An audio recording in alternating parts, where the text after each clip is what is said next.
The book I have chosen as my teacher narrative is Letters to a Young Teacher by Jonathan Kozol. Kozol has been working in inner-city schools since 1964, firstly as an elementary teacher working in Boston schools, followed by a spell teaching in Massachusetts. He moved to Massachusetts after being fired from Boston, ostensibly for bringing contemporary writing by a Black author into his English lessons where he taught Black children.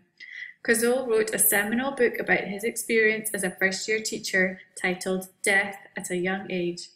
This book led to Kozol winning the 1968 National Book Award and flung Kozol into the spotlight, giving him a platform from which to highlight the inequality and deprivation he had witnessed. The attention he received following the award and the ability to get further works published saw Kozol leave the cold face of education as a teacher and instead pursue his career as witness, campaigner, and advocate for change through his writing. Kozol has spent much of his time since in schools in the South Bronx, and much of his writing is heavily influenced by the conditions, people, and possibilities for change he has witnessed there. Kozol has gone on to win and be nominated for numerous awards for his many books. Kozol matters as a figure within education as he has been given the opportunity to take up the educator's mantle and kick back against the politically led agendas as he sees them and the inequality and injustice still faced by many of today's children. Through the narrative I have chosen, a series of letters written by Kozol to beginner teacher Francesca, Kozol highlights many objectives for education and in so doing answers the question that Tyler poses: what educational purposes should schools seek to attain? I believe that the educational purposes that Kozol sets out can be broadly placed into the following categories. In this way, I feel that Kozol proposes that the purposes for education are to provide social justice for all children, nurture active, thinking citizens, engender happiness. With his background as a teacher in impoverished inner-city schools, and through years of writing about the education system within areas of deprivation, it is no surprise that Kozol feels that one of the main purposes of education is to try to even out the obvious inequalities within our society. He states, "In paying taxes for the sustenance of public schools, we're not just buying something for ourselves, we're buying something for the benefit of the community in which we live and for the state and ultimately for the nation." In other words, failing to invest in our public schools is failing to invest in our society, as Kozol found out himself in his first teaching position. Kozol sets out with stark honesty the situation he found himself in 1965 in his role as teacher. He says, "My school was in a ghostly-looking, badly overcrowded and physically decrepit building, where my students couldn't even be provided with a classroom of their own.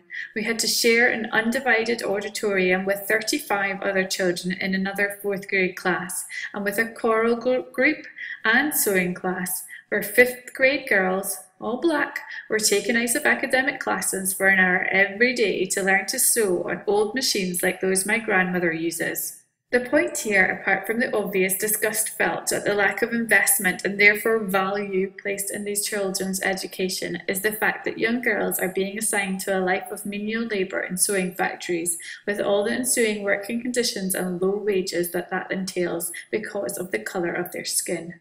The educational purpose of that school was certainly not to markedly improve the lives of its students, even if the school principal would argue that that was exactly what he was trying to do. The purpose here was to allow the children to function in the society as it was, rather than improve their position in society with it. Kozol argues for something much better. Linked closely to Kozol's thoughts on social justice are his curricular solutions.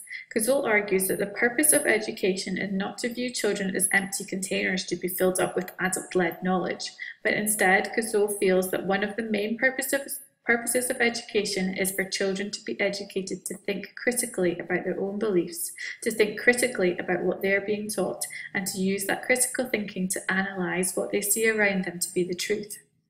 Cazot talks about the silent curriculum, the learning that happens between the lines of any lesson. He argues that we either teach our children it's okay to write and talk about the things they think to be the truth, or else we teach them that it's more acceptable to silence their beliefs. The example Cazot gives is in relation to the curriculum around segregation, linking it to the classroom of most inner-city schools where de facto segregation is in place. Cazot argues that knowledge is power, and for education to fill its purpose, children need to be knowledgeable enough to make informed choices about their adult life as well as about their own education. In order to do that, children need to be given the opportunity through their education to fully understand the choices they face. On the subject of what Cazot sees as reductionist career-based training, Cazot doesn't hold back and states that students don't understand that what they're being given is a stripped-down course of training that will narrow their potential options rather than a course of education that will widen them. Children who are being channeled into what is nothing less than a diminished intellectual existence and diminished status in the economic order solely on the basis of the colour of their skin need to be alerted early to the fate that school officials have in store for them. A tough analysis of what careers training actually implies ought to be a straight-out and substantial portion of an elementary school's 5th grade curriculum.